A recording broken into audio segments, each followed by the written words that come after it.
Okay, and Josh, were those capabilities were they things that SVT doesn't already have, or just looking to enhance an existing capability, that sort of thing?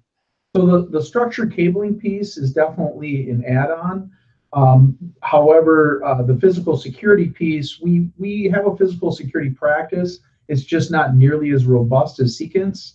And the physical security practice that Secant has been running has been primarily focused on K-12. And we saw obviously a very large opportunity with PASS and evangelizing some of the PASS standards. And that's what we intend to do in a very formal manner. Okay, Josh, can just for those who watch this who don't know what PASS is, can you explain that just in a couple sentences? So that's the Partner Alliance for Safer Schools. It's been a partnership with the NSCA and SIA, the Security Industry Association, and several other partners.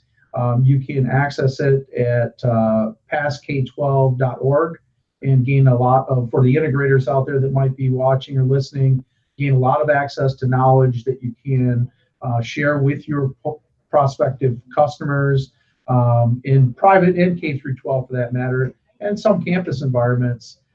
Really, it illustrates some standards and some different levels of security that will translate into certain system configurations.